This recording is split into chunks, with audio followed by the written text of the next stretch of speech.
I started paying my assistant $3.50 an hour because that's what she requested. And I was like, this is the best thing ever. That's where the issue comes up because not everybody thinks of integrity the same way that we do. Welcome to the Soul Proprietor podcast. I'm Curt Kempton. And I'm Melody Edwards. Each week, we dive into the ethical questions that keep entrepreneurs awake at night. Whether you're building your own company or exploring life's big questions, you are welcome here. About the workaholic episode, and I know that we're recording, but they can delete this. And I was thinking, like, wait a minute, if I'm taking 20 hours a week just to hold a baby right now and then go pick up my daughter and do this, am I really a workaholic? But I don't know. By default, that automatically takes you off the workaholic list. Yeah, but my default brain is workaholic. So yeah. I might not be a workaholic in practice all the time right now. Matt thinks I'm a workaholic. If he sees me on a computer, he thinks automatically, that's what she does all day forever with the baby. Hello, greetings. Why don't you do the greeting? You do it so well. Hello, Melody. Hello, Curt. Whoa, we sang. We did people know when they came to the podcast that we were going to do it? I am a singer, so... Hello, Melody. Oh, hello, Curt. How are you today? I'm doing great. I'm actually kind of excited about today's topic just from the perspective that both have this down and something we discussed for basically the whole time we've been doing this. We have finally circled around to being able to talk about what the ROI on integrity is. In business.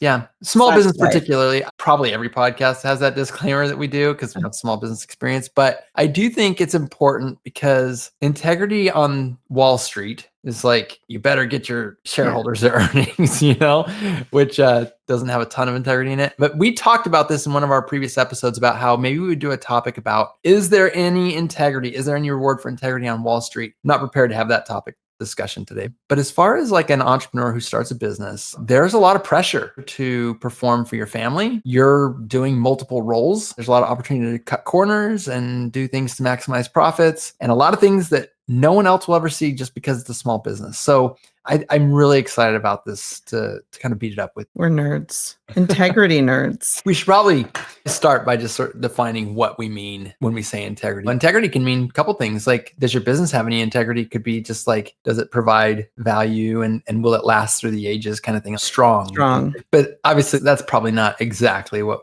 although we all want that. We want to talk a little bit more about. So maybe, Melody, would you mind defining what you mean when I say, do you think there's an ROI on your integrity in business? My perspective on integrity is it's that voice that never lets you do anything wrong. I have way too much integrity in business. I don't even want to say this. It sounds horrible. Let me start. Delete whatever I'm saying right now because I need to be more thoughtful about how I say that. Actually, Curt, I'm going to pass it to you. What do you think?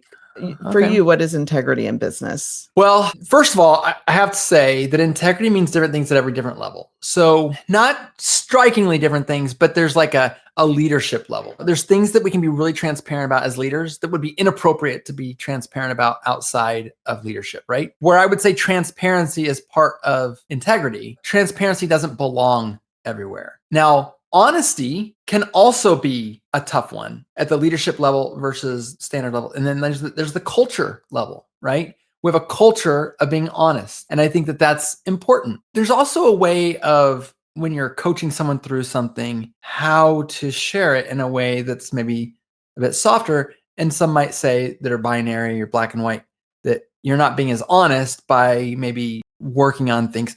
But you definitely have to be honest within yourself, and you have to make sure that you're not, I think from an integrity standpoint, doing things to do harm through lies and through unethical behavior. Now, unethical is a whole nother word that we could define, but I keep thinking in my mind about, when I think of integrity, is I've promised something to my customer that I deliver above and beyond. I've promised something to my employees that I deliver and beyond. I have something as a leadership team that we need to all agree upon, and when it comes to our values and stuff, and we have to be true to those things. And then we also have, in some businesses, we have like a whole supply chain and vendors and things like that. And there's actually ethics integrity that goes in there. So I don't want to make it sound like I believe that integrity is a word that is a chameleon. You can define it different ways.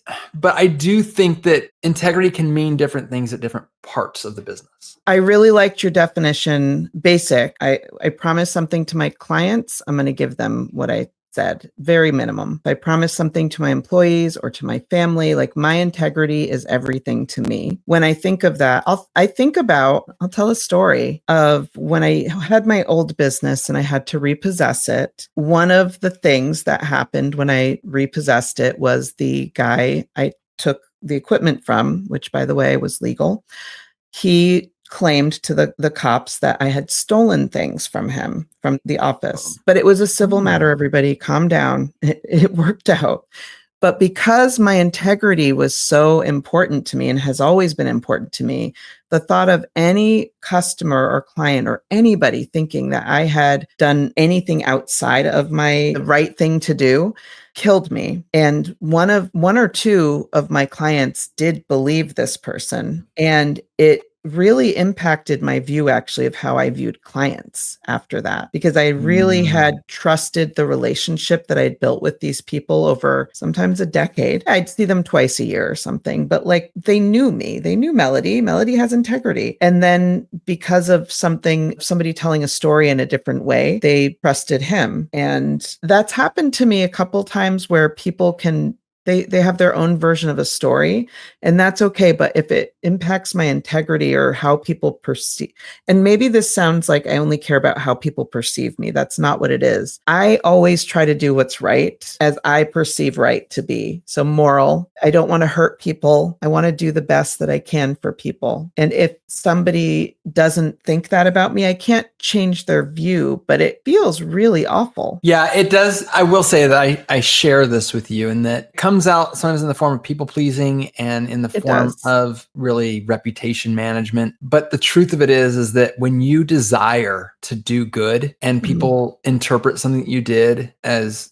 doing harm, or even worse would be like underhanded, right? Yeah. Because it's not just doing harm, it's like doing harm but sneaking it. When that interpretation comes along, there's a lot of like, well, what could I have done differently? How did this happen? Because this isn't me. And this person has good reason maybe even to feel the way that they do. And I do share that with you. I think that's a really good point. And there's nothing you can do sometimes. Like maybe it's because we put so much energy into being good people who care about other people and doing what's right. That takes a lot of energy. I don't know if being a villain takes as much energy as being a good person does. I don't know. I mean, I guess it depends on how much Jiminy Cricket your conscience is. Oh yeah, that's true. You. I think that you just brought up a good point that I think this is actually needs to be a central piece of our discussion today. You only have to hurt in one little part of your body to be in mass amounts of pain, right? I think it was Stephen Covey in the 7 Habits of Highly Effective People. He talks about the idea that everybody has an emotional bank account that you can make deposits into. Deposits come slow and steady, but withdrawals come fast. And I remember that as a kid, like I would put tiny little amounts of money in my bank account, and then I would go buy a mountain bike, or I would go buy a computer,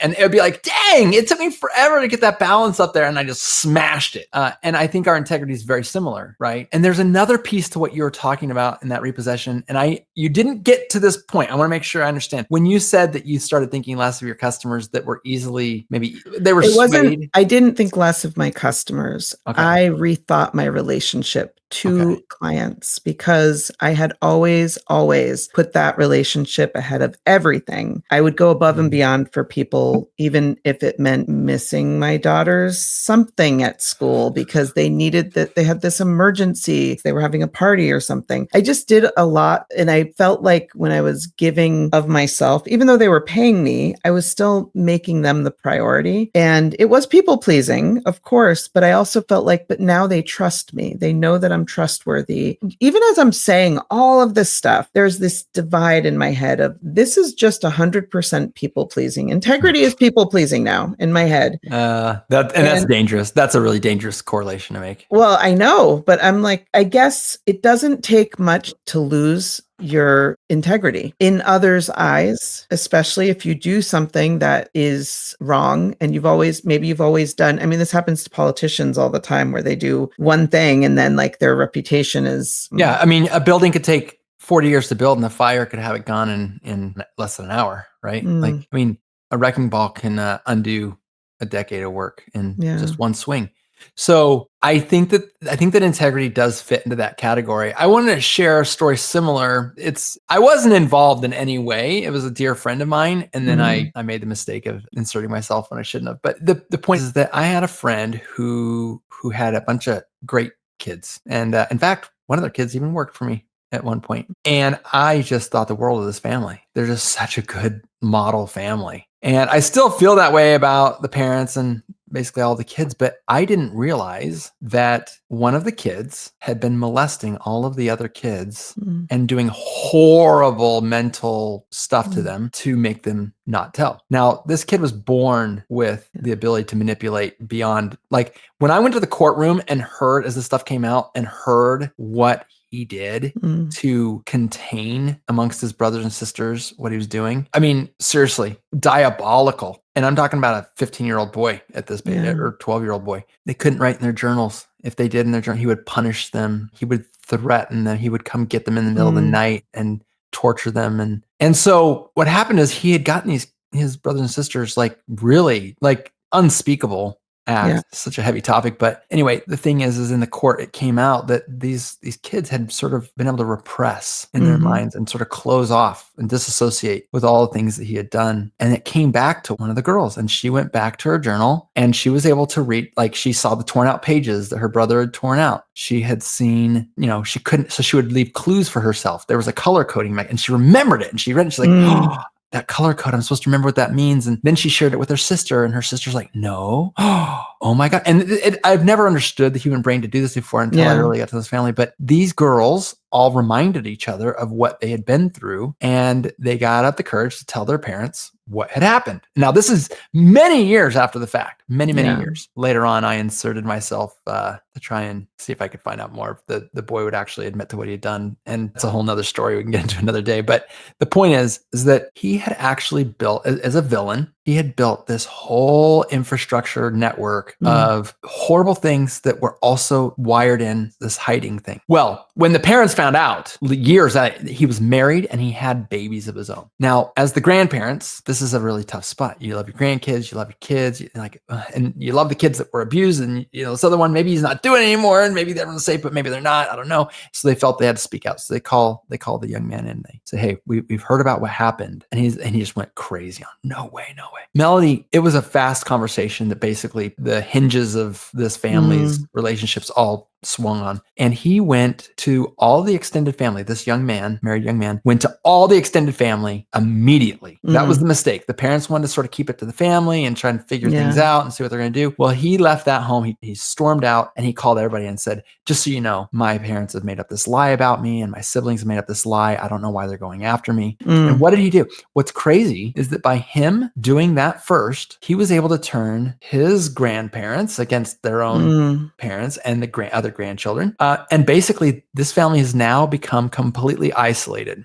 I tell you the story because integrity is an interesting thing with its ability to destroy it quickly and in a very rash way. Like if you were the grandparent and someone reached out to you and said that, like the way that it worked, and by the way, it's not just grandparents, all the aunts and uncles and everybody, but there's like, well, look, he came out and I heard from him first. So this is the side I'm going to sit on. Yeah. But if you sit for just a couple seconds with it, you'd be like, why in the world would these parents want to destroy their own child? That I've raised. Yeah, that I've raised and that I've brought up to be such a good. Yeah. But for some reason, that logic has completely not even made it to the surface. I think it's people don't want to be involved and they don't like uncomfortable things. I'm dealing with this with a friend right now whose father just passed away. away. And the day before he died, he changed his will and his trust. And he had cancer. And I think they knew he was dying, but he didn't leave anything to his children. He left everything to his niece and who lived with him. So just the fact that somebody the day before is changing their will or he passes away, the whole situation is really wild. But again, the rest of the family doesn't want to get involved. They don't want to.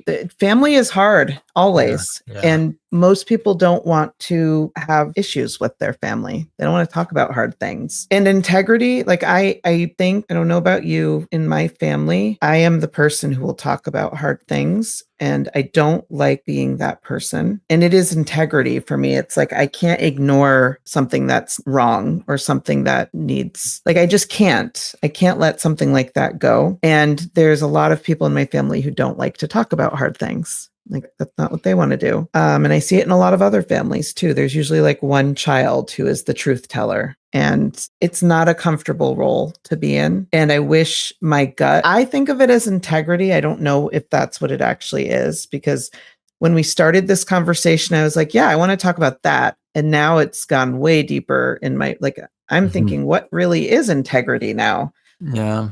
Well, I feel like integrity, if we go back to sort of the earlier definition of maybe keeping your promise to your customers, your employees, your culture, and all that, and living true to your values and being transparent to the extent that it's appropriate. That's sort of the definition I'm running with right now.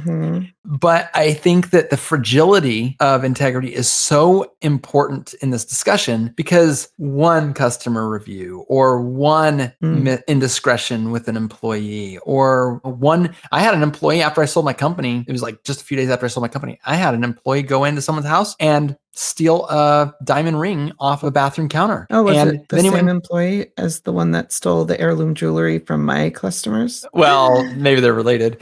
He got caught pawning it, but I knew that guy for years and I never would have ever thought. I mean, he passed background checks, and of course he did because he's a great guy. And yeah, here, can I read you the definition that I probably should have read before this episode? Living in alignment with your values, doing what you'll say you'll do, even when it's inconvenient, unseen, or costly. So we are right in line. It says honesty, telling the truth and not misleading others, even when lying would be easier. Consistency, acting the same way in private as in public. Accountability, taking responsibility for your actions instead of blaming others or making excuses. Moral courage, which I was just talking about, doing what's right, even when it's unpopular, uncomfortable, or risky. And reliability, following through on promises and commitments. So I think we're good. Like we have kind of mentioned all those things already. Yeah. Well, to tie my long story back to make sure that it kind of aligns with this is that integrity can be one of those things where, like you said, it's inconvenient to tell the truth, right? So sometimes we have this piece inside of us that would rather not think that this guy that just called me and told me this is really a monster, but without realizing it, by accepting that he is not a monster so that it's more convenient and comfortable for you, you need to understand that what you are now saying is that the sisters and the brothers are all liars. And the parents are trying to ruin their son's life. And I think that that's the kind of thing that we disconnect sometimes in our integrity, is that we say, here's the story, here's the value I'm going to cling to. This is what's true. I heard it, I'm going to go with it, and I'm going to be true to that. And it's not convenient, but I'm going to believe it. Well, actually, maybe you are believing because it's the most convenient truth that's been put in front of you. And maybe you need to like just take a second and realize what acceptance of this truth you also are saying by accepting this truth. For example, and we could just really quickly touch on spirituality. If I was to accept Jesus as my God, like I don't think a lot of people think of this, but you're now saying Muhammad is not the true prophet. The prophet. But when you rejected Muhammad, you're rejecting millions and millions. But do you even have enough information to say he's not? I don't know that integrity requires us to like constantly learn everything before we take a stand, but would it be too much to know an hour worth of information about Muhammad? I think that would be if we're going to make judgments about other religions or prophets, we probably should know more about them before we do that. But I think most of the time, if you believe in something deeply like Christianity or a certain political group, it's not about you're not going to look at the other side. That's the whole point. there's comfort in feeling like you have control because you understand your facts. So you just basically illustrated what I think we should be, with the fragility that you pointed out comes with integrity, because integrity can be wiped away in a moment. I think part of what we owe ourselves when we do cling to things is to understand that by clinging to this thing, I'm saying no to these things. Do I know enough about these things to know I'm good with that? And I think that most of us, and politically is a great example. Like, I know what the conservative talk show host told me that Democrats believe, so I'm good. I know. And same, obviously, if I listen to the Democrat talk show host, he talks about those stupid conservatives. It's an element I want to add to our discussion today, because we really are going to be talking about ROI with ethics, or with integrity. And with that discussion, I think it bears out that we discuss a little bit about, because anecdotally, we hear the stories. We hear the story that Honest Abe, he was overpaid and he walked 500 miles and then he walked 500 more. Just kidding. No, he walked back and paid someone back a penny or something, right? Anecdotally, it makes us feel so good. I think the argument I want to make with you today, Melody, is that I don't think you'll actually I think you'll have those anecdotal, really warm moments having a integrity-filled business, but I don't believe that integrity is going to be a large driver of your bottom line. We all like to think that we want to buy the thing that's sourced with the most ethics, right? Honestly, when you're at Walmart picking out the shirt, did you really think, okay, this one wasn't built with slave labor, right? Yeah. Or, and I'm assuming most people value not having things produced by slave labor. When I am trying to pick the computer I'm going to use, I think about the features, I think about the value that computer is going to bring to me. But do I think about, is this company coming about that I'm buying from, are they ethical? I'm not blaming anybody for that. I'm just saying my point is that we can be as ethical as we want to be. It's going to be exhausting to try and hold everyone else accountable to ethics. But I just want to say, and I'm curious where you land on this, Melody. I don't think that if you're trying to be ethical or full of integrity or any of that stuff, it's, number one, not a guarantee of success, certainly. And I don't think anyone would argue that point. But it's not going to be a profit driver either. I just don't think it is. Oh, I wish I could disagree with you. My experience is that it is not a profit driver.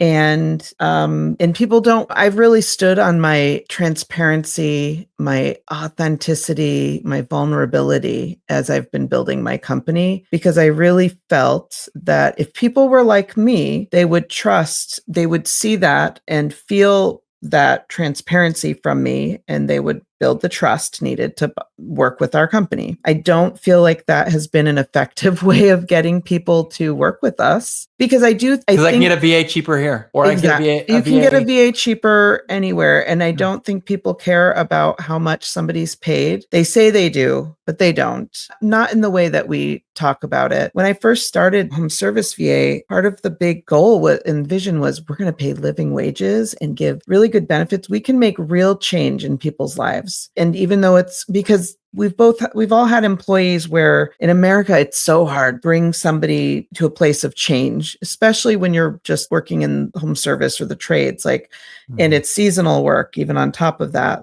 I really struggled to give my employees what I wanted to be able to give them. And we paid them well, but there were no benefits really. It was really difficult. Whereas in other places like the Philippines, you can make a huge difference in somebody's life with very little money, and also support and caring about people in other parts of the world. That matters. But it can be pretty intoxicating to go, for the price, could I get one more for $1 an hour? Could I get another? I started by paying my assistant $3.50 an hour because that's what she requested. And I was like, this is the best thing ever. Yeah. But that's not sustainable. It's not, I think, ethical even though they're in a different country, you can't live on $3.50 an hour, even in the Philippines. No. That's not and I've been there to see, when I get there, everything's gonna be so cheap, right? No, they live cheaper. They aren't living like.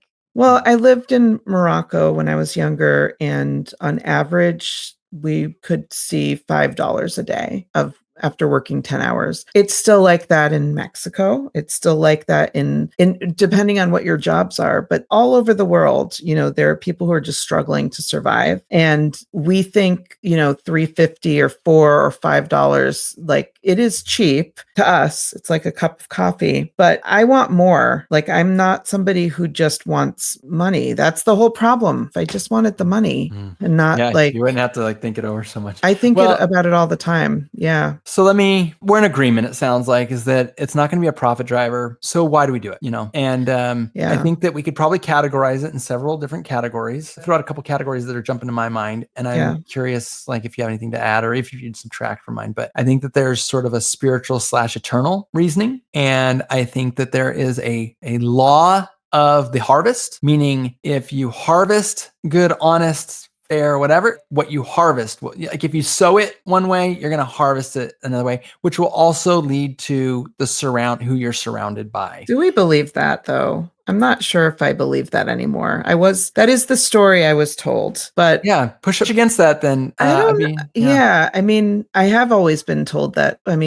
If you give, it's karma. And it's all of these things that tell you just have to, what you give, you're going to get back tenfold. It doesn't work that way. Feel strong. I've talked about being somebody who's a giver, and who ends up taking the most from the givers is takers. And I don't really get to work a lot with givers like I would love to. And I know I'm just putting people into little boxes here. As if it's like a 1 or a 0. Either you're a giver or you're not a giver. Yeah. Well, you could be a matcher. That's the middle one that they talk about, where you have you ever heard Adam Grant talk about that? He says, givers get, and then there's the takers, but then a matcher is somebody who kind of looks for equity. Like I'll give you something, but there's going to have to be reciprocity. So, that makes the most sense, actually. Let me argue a little bit for the law of the harvest. I feel... Is it eternal? No, the eternal one is different, I think. Just from a temporal standpoint, the saying in our industry, in the home service industry, is dirty hands, clean money. Right? We work hard for our money and we know. I didn't hear that. Oh, okay. I think that I like that you brought up karma, because I think that is probably the best illustration of the law of the harvest. I believe that if you do business with people in a good and integrity way, you can build up a customer base of rabid fans. I really do. I really think that if people know, like, and trust you, and you've proven that you can be trusted, and you've proven that you are likable from a perspective like that, I will give you what you deserve. You save yourself the bad press that other companies that have to keep going out of business and starting up a new business, popping up a new business every so often. You make every conversation, you don't have to worry about which story you have to connect to make the lie and the relationship continue to make sense. And there is a financial benefit, right? Like if I have people who want to refer me, like I don't have to pay the marketing dollars as much to bring business in, new business. If I have a relationship that's good, they'll repeat business with me. That's pretty good. If I work in a way that's honest and fair, I can also mentally relax. I don't have to keep stories straight. And I think there's a lot of benefit to that. Even if you don't want to say it's financial, I think that's a huge win. I don't know if that's true, though. If you do things in an honest way, I can think of so many times when I've done business, when I had my home service company, and I went above and beyond because maybe there was an issue or something, and I wanted to make sure that there was a resolution where it really came down to integrity. Even if I didn't, I'm thinking of specific times when this happened, and it was very stressful. It made me have to stay later sometimes at jobs to hold on. So I don't know, maybe you're talking about it in a different way than I'm thinking about it, but the plumber who comes and he doesn't charge, he gives you the best friend discount and takes his time and does it right. Like they don't grow businesses. No, but that is a little different than what I'm talking about. Okay. What I'm talking about is if I come in and maximize my profits by telling you something's wrong with your plumbing that wasn't really wrong, and you're like, well, I got to get it done. And I sell you some new stuff, some new services, new parts or whatever. We get to the end and I just took out the part that was totally not damaged, but just made extra work. And this is such a weird example, but I get to the end and I'm invoicing and the customer says to me, so can you show me like, how bad was that clog? Like, can you show me the thing? And you're like, clog? Oh, yeah, what did I tell her again? Like there's the mental exhaustion that comes with remembering all of your lies, keeping them all straight. And then not just in the moment, because when I come back later and they call me back, I have to remember the story that I told. That it's easier to remember the truth. This is yours and my story. Like if we were the plumber who was trying to pull one over on somebody, we wouldn't be able to remember the story, and it would be emotionally like we would be dying. I think most times when I've dealt with people who are like that, I think they enjoy the storytelling. They enjoy the sleaziness of doing that.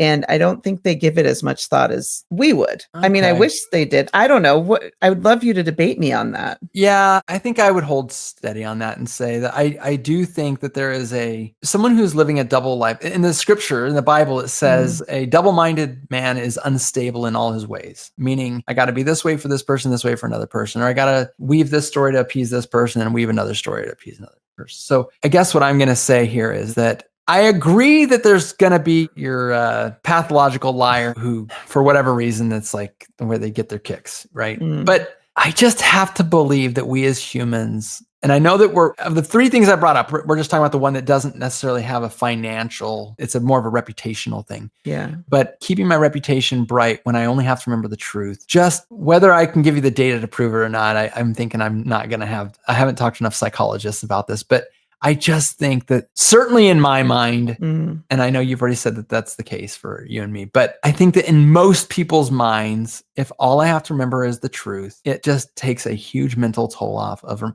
And I'm thinking about a specific story. I don't want to get into so many details, but I had a very dear friend that I've found out had a lot of different woven stories that he told different business associates, employees, even his own spouse about what he was doing in business and how he was doing about going about in business. And there was an investor that I know involved, and that investor was getting a certain story. And basically, as things started going into the court, he had to start getting a story to stick to. But they all had everyone had different stories. And he was able to weave all these crazy admins. And I know in this example, I'm talking about just the mental bandwidth of keeping him straight. Yeah. But then there's also the fact that at some point, the light comes out. And that is true. Well, we hope. And the lies that were chosen to weave the most favorable story that would appease the courts necessitated the other lies being told to have to be changed, right? Yeah. So can I give a really obvious example of where this falls apart? Okay. Yeah. I'm just thinking of the famed businessman, Donald Trump. Okay. He tells lies every single day and makes tons of money. Maybe this is where all of my,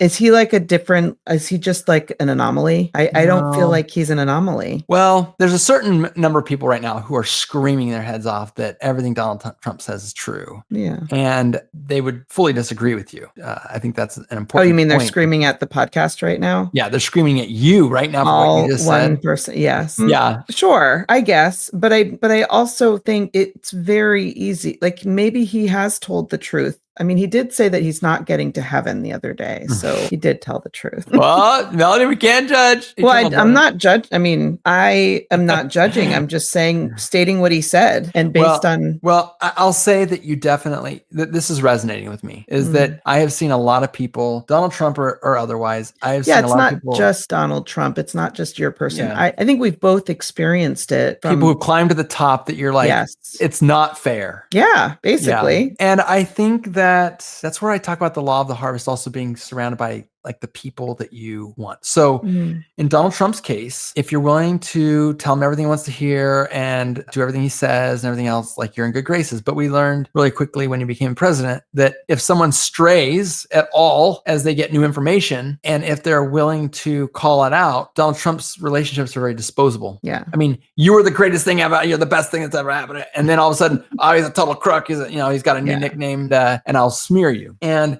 that goes back to that mental capacity. So maybe Donald Trump or other people who sort of are fine with whatever it takes to, keep moving forward financially or otherwise. I think that there's okay, that's fine, but you traded long-term friendships that are based on real friendship and not your ability to just go along with everything I say. So, okay, like I said, this particular piece isn't necessarily a financial, it's a peace of mind. It's the ability to be in a friendship and know this person's not here next to me because they have something to gain by being next to me. This person's next to me because they truly care. And I don't think that's the same thing as trying to remember all your lies. It's that mental relief of knowing this is just the truth. Like what I'm experiencing right now is just the truth.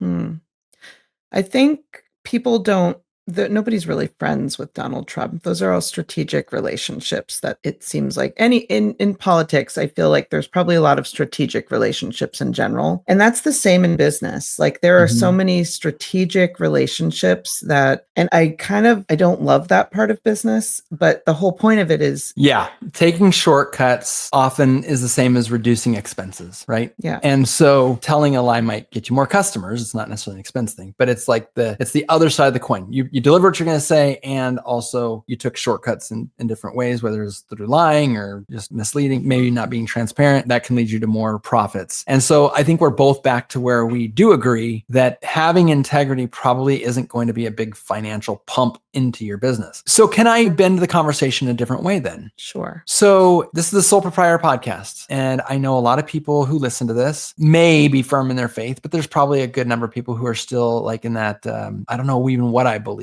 part, right? And one of the things that started sort of pushing me away from my original like beliefs, spiritual religious beliefs, was that if everybody in this room, and speaking of the church, is doing what they're doing in order to go to heaven, and that's their motive. In my head, the first thing I went to is, okay, so everybody here is selfish. They want to all go to heaven, and they are not doing the right thing by me in a way to do the right thing for me. They're not doing it for me. They're doing it so that they can go to heaven. And there's some people who are just laughing right now as I say that, like, Curt, who cares? They're doing the right thing. Just shut up and let them do the right thing. And I actually spent most of my life just being totally cool with that. Like that was like the number one default response that I was like, that makes total sense. But as I thought about God looking on the heart, and the more I thought about sort of what I really believed that my relationship with God was, I thought, well, maybe this is a fake it till you make it situation. Maybe God just wants us to have integrity at first for the reward. And then as we become integrity filled people, it maybe transforms into something else. But to go back to ROI in business, I think that the ROI, the idea, this is where Curt personally stands. If you've listened to my interview, you kind of know a lot of the foundations of my spiritual beliefs. But I've gotten to a point now where I believe that God is trying to let me figure out who I am. He wants me to discover what I am as a creation. And what I believe is that my ROI, it's not going to be financial and integrity. And also, I actually have even gotten past the point of caring at all what the eternal reward is. Whatever the eternal reward is, that's just going to be a byproduct of what I think God really wants of me. And that is the testing I'm under is more of an integral test, used differently, more like the strength. Yeah. Like he wants me to find what my strength rates are, what my disposition truly is when no one's looking, and how authentic can I be to that. So I have gotten to a point where now I feel that the ROI is knowing who I really am and being true to who I really am, even when that's hard, so that I can be consistent in my marriage, my husband, father, business owner, community member, business associate, right? Yeah. All these people will know the same guy as long as I am not a double-minded man. I'm not going to be unstable in all my ways. So the opposite of that is to be single-minded and to be stable. And I think that to me, the ROI is going to be really hard for me to quantify, but it is palpable. Yeah. Well, return on your energy investment, your thought investment. And even if people aren't religious or spiritual, there's so many people in this world have tons of integrity. Some would say too much integrity sometimes, and they don't. And so, and they still, like, what is the ROI for somebody who doesn't believe, right? Like, what is the point? Like you were saying, like the church, they might be being good because the church, they want that eternal reward. But what is it for somebody who doesn't want that eternal reward? Like, what is the reason to have integrity, especially in business where it really, I don't think it benefits people. Maybe we're wrong on that. Maybe there's somebody who can show me the actual calculations for the return on investment for having integrity in business. And I don't mean like, it's not like there's just integrity or no integrity. There's so much middle there. Yeah, there is. But I think for people who really hold integrity to be the most important thing, that's where the issue comes up. Because not everybody thinks of integrity the same way that we do. I don't know how other people think of it, though. Do you know? Yeah. Well, Integrity is such a tricky beast because if you hold it really close to yourself, you'll find out almost immediately that everything falls apart. So an employee comes to you and tells you, hey, this other employee is really getting on my nerves. I'm trying to work through it. I could use some coaching on how to work with this other person, but it's really difficult. I'd appreciate if you kind of just kept that between you and me. From an integrity standpoint, this is very clear. I know exactly what to do. Well, the person they have an issue with comes to you and says, hey, quick question. It seems like so-and-so might have a problem with me. Do you know if they have a problem with me? Well, I can either keep my integrity on the other side or I can lie. Or you could say, like, I think that's something that you should talk to them about. That's true. And I haven't thought this example all the way through, but I know I've been held in some really tight spots. Same. Where you're like, if integrity is the most important thing, I am going to break something here in this moment. I think I experienced that before we met. Like, we have a client who wants to take, buy out a contract with their VA. Mm-hmm. And I was meeting with the VA to talk to them about what they would want.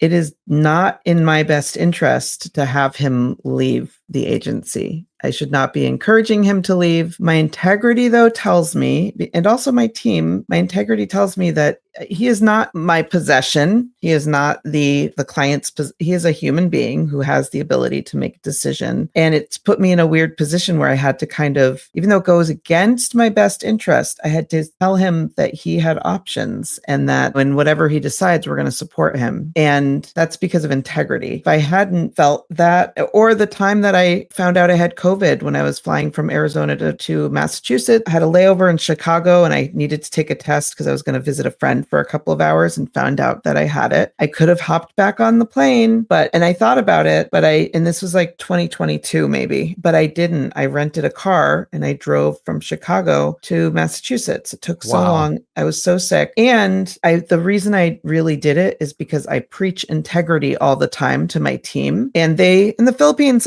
or anywhere, COVID was a big deal. It was killing people and it still does. And if I had been like, well, guys, I have COVID, but I'm going to hop on this plane so I can get home faster. I just couldn't do it. I wanted to desperately. And it's a good story to tell now. It was a miserable, fun adventure. Yeah, I think that's where it really comes down to motivations. If you were doing that for some sort of showiness, so that everyone look how full of integrity Melody is, I would say, well, you might as well just got on the plane because I didn't realize this was all a self-aggrandizing effort, But at the end of the day, was that who you want to be? Were you coming closer to who you wanted to be by taking that stand, doing what you felt was the right thing, and being able to go to bed tonight knowing that you moved just a little bit closer to being who you want to be? But isn't that frustrating, though, that the person that we want to be faces, I think, a lot of hardship because of the decisions that we make? It's frustrating, but who cares? When you want to get a sharp knife, you have to grind the blade. You have to, even if it's a small amount. If you want to have a hardened piece of steel, you have to heat it up and quench it. It doesn't matter if it's hard. It doesn't matter if it's frustrating. The fact is you're trying to become somebody. In order for that to work, you have to you start with a piece of stone and you start chiseling all the parts away from yourself that you don't want. And it sucks. It's a long process. You're going to make mistakes. You've got to own those mistakes. And the sort of the spiritual journey that I'm on has led me to it used to be oh no, I'll disappoint God, or oh no, my parents might find out, or oh, this really sucks because someone will think something of me. Yeah. But that's just, to me, so counterproductive because you never ask the most important question. Who do I want to be? Yeah. And if you want to be an integrity-filled person, then who cares what the business ROI is? Because when you die, the business's ROI will stay behind. Well, I agree in the grand concept of what you just said. I agree that in the end, it matters to me who I am and who I'm becoming. And I work hard to become the person I want to be. I don't even know why I want to be a person of integrity and I don't know why I want to be the person that I'm working towards being, because I've chosen to be one of the hardest. It seems really tough in the moment. So I guess when I think of it in a day-to-day basis, and I think of how frustrating it can be when you do have to choose integrity over an easier decision, or it just day to day, it's not fun. No. And also it's very important that it's not. I just said it like I'm some tough guy, like, yeah, who cares that it's hard? The fact is that that's the mentality I take. Yeah. Because in that moment, that short moment, like I'm still tempted. Yeah. I'm tempted every time. And that temptation is where the sharpening is. It's like, you can make a quick extra buck right now. You can make a leap forward at the expense of someone else. Like that is so tempting. And then you have to like, am I willing to exchange? How many dollars is it worth to not become who I want to be? And it's the question is, what do I want versus what do I want right now? And it's also maybe because we aren't motivated by the money as much as other people would be in business. It's easier to say, like, I don't even think they would be considering this conversation if you're somebody who's very motivated by the dollar and that's like what you're hustling to get the money. I don't think that integrity really plays much into that. Maybe it does, but I don't think so. Well, I'll just give you an example. I'll give you an example just so I can like get off my high horse and sort of like whatever. I was at the airport. I was in Salt Lake Airport just a few weeks ago, and I went through security and my bag didn't pass. And like they did the sniff thing with the piece of cloth that they put in the machine. And when they did, it came back out like, I guess like gunpowder or something. I don't know. There's been no gunpowder next to this bag. I don't know why it didn't pass. So they went and did this other thing, got their supervisor. And while I'm standing there, I don't know who left it behind, but someone left behind this awesome performance jacket. Like seriously, whatever the nicest jacket in REI is, this was a Mountain Hardwear, super lightweight. Like I'm thinking like, and it was left on this steel table and I'm the only one there now. And I picked it up and it like felt awesome in my hand. And I'm like, I could see myself riding my bike this winter with this jacket on. And then I just felt disgusted. Curt, go buy yourself one of these jackets. And I know when I went up to the security person who was going to test my bag, when they came back with my bag, I was like, this jacket got left here. I have no idea if they said, this is an awesome jacket, I'm going to keep it.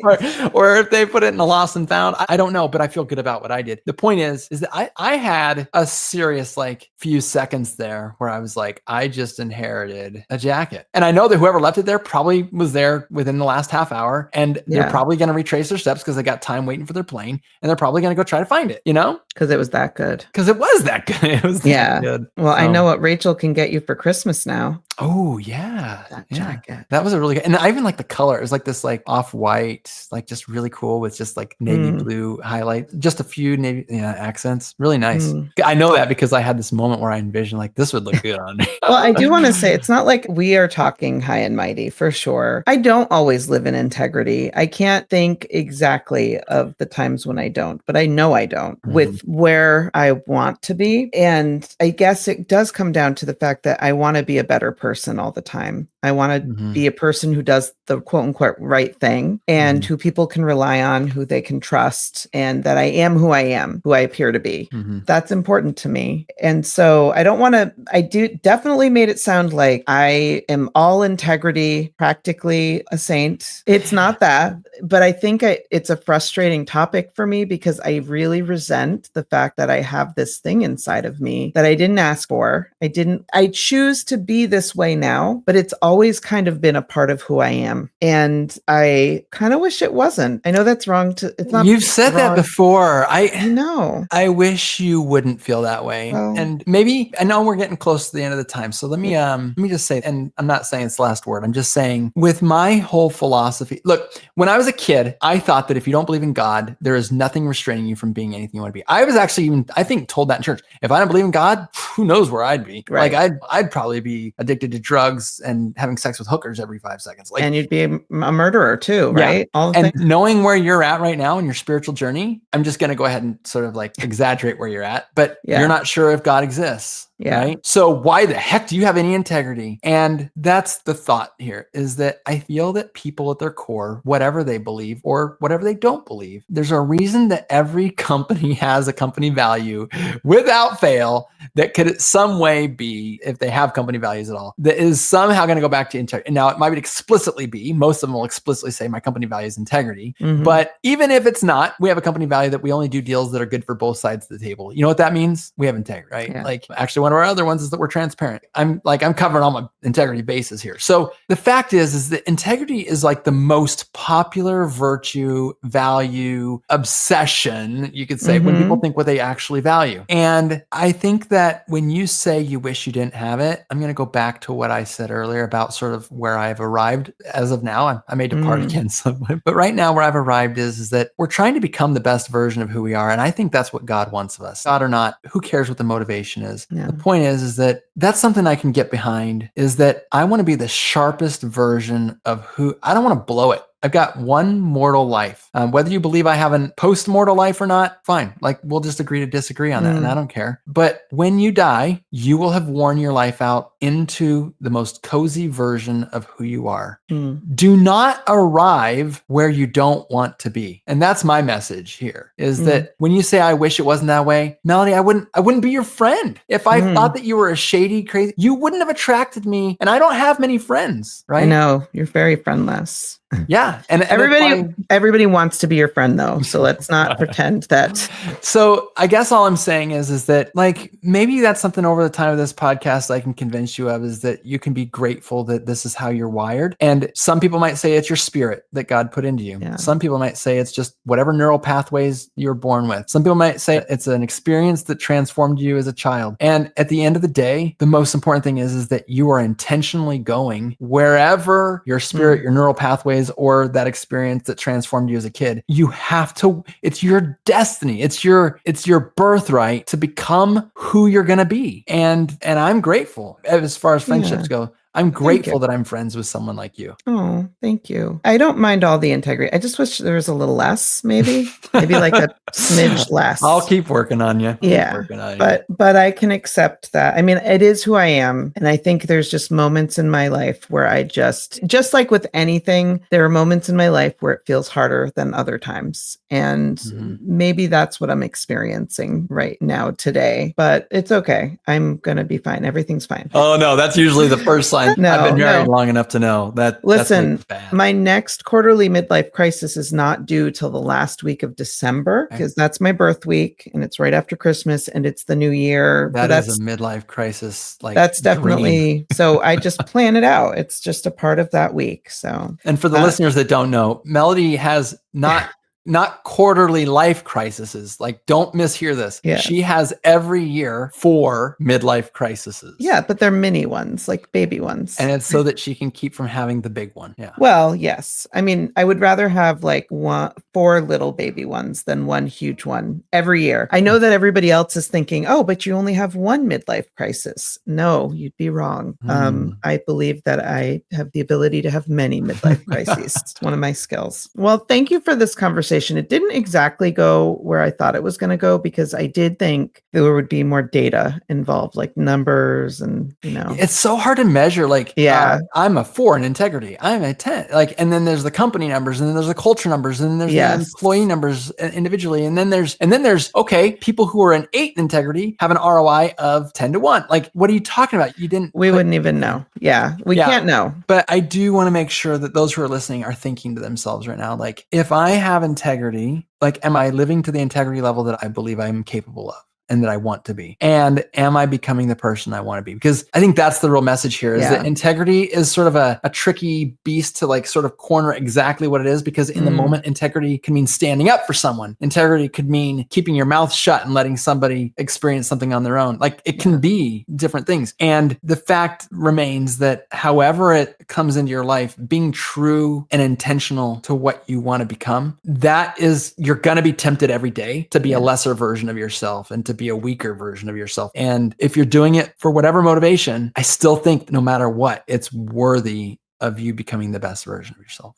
I can accept that definition if we just write on that definition of aiming towards being who you are meant to be and the truest version of yourself, and doing right all the time, never letting anybody down. No, I'm just kidding. And you know what? Like, we didn't talk a ton about it, but like, that's another opportunity. Like, when you do falter and make the mistake, like, that's another process of like, okay, I recognize I made the mistake. What am I going to do with that? Like, because you're not going to do right all the time, right? No. And you are going to let people down. And sometimes letting people down is going to be the integrity thing you have to do. And it's hard, right? Yeah, this conversation, I mean, it does come up in ways in all of our conversations, but it is fun to talk about it a little bit, and sad that we agree once again for the most part. Oh, we did. We had a good disagreement there for a minute. For a second, yeah, we did. Someday it'll happen. We're gonna fight. We need to bring somebody here who loves debating.